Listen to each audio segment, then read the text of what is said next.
আসসালামু আলাইকুম, কেমন আছেন সবাই? আশা করি সবাই ভালো আছেন। ওর হাতে এটা দেখে কেউ মেহেদি ভাববেন না, এটা হচ্ছে ওষুধ। দিয়ে দে, এই পাশে এসে দিয়ে দে। বলতো এটা কিসের জন্য দিতেছে? চাপের জন্য দিতেছি। এটা হচ্ছে উলানে আপনার শক্ত হয়ে যাওয়া, তার পাশাপাশি ভিতরে আপনার ছাকরা আসে, মুখে আপনার ওষুধ খাওয়াচ্ছি।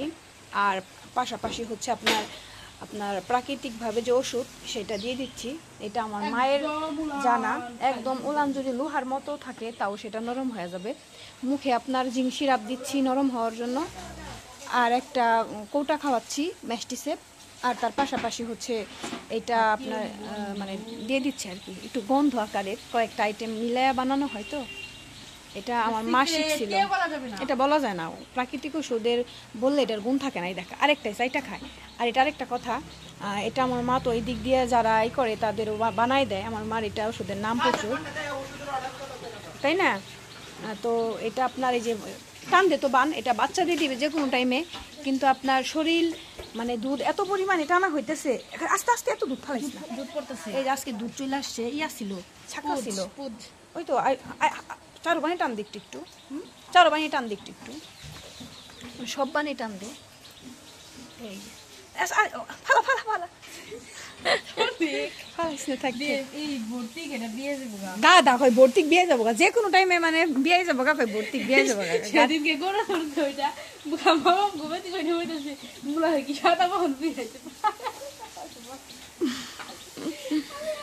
আল্লাহ, এটা বাচ্চা দিয়ে দিবে। আর এই যে এই যে এই যে উলান, এটা মানে কিচ্ছু বোঝা যাইতেছে না। এটা এমন ভাবে কবে দুধ বানাইছে? কোনটা এটা আজকেও বানাইছি। আজকে বানাইছে, মাছটাও বানাইছো না?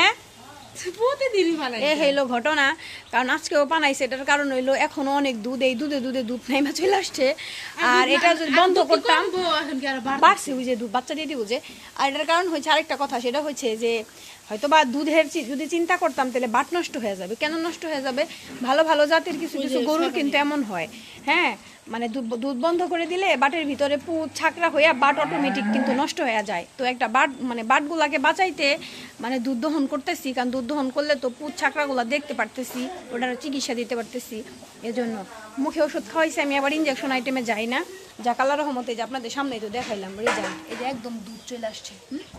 আর এই যে শরীরের মধ্যে যে ময়লা, এটা কালকে ওর শরীর ডইলা গোসল করাই দিয়েছে, কিন্তু কি ওই যে ঘাসের যে কাদাগুলা থাকে, এই কাদাগুলা যখন গুড়া কাছে ফালাই দেয়, মানে ধুয়ে যাওয়ার সময় শুয়ে পড়ে এইগুলাই যায়।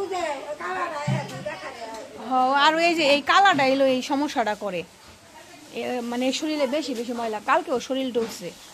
এই জন্য বলবেন যে আপু শরীর এমন কেন, পরিষ্কার না কেন? আসলে পরিষ্কারই, কিন্তু ফর্সা গরু তো একটু ভরলে এমন দেখা যায়। আর উঁচাই যে দাঁড়ায় থাকে, এইটাই নিচে হয়ে গেছে, নিচে পেটগুলারে কেমন হইতেছে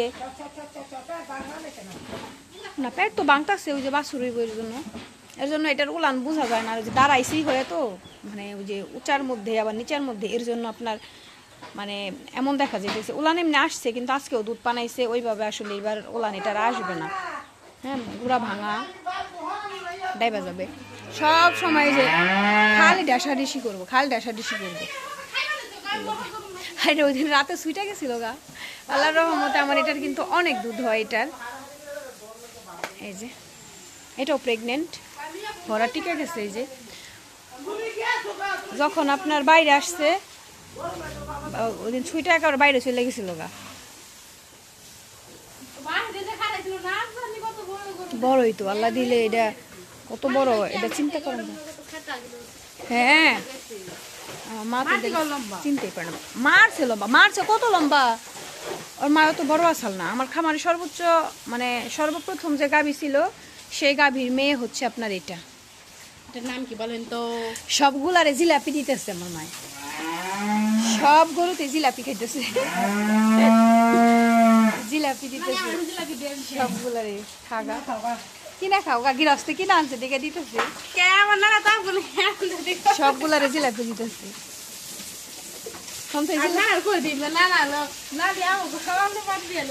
কই বলে তুই বড়ই দাস না, উচিত কথা কয়ে দিব না, তখন ভালো লাগবে একবার।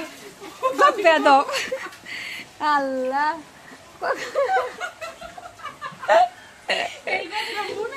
মনে আইলি তোর ভালো কথাই কইছেন আল্লাহ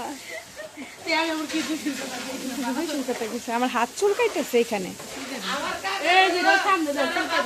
এটা চুলকাইতেছে না এটা চুলকাই দাও দাও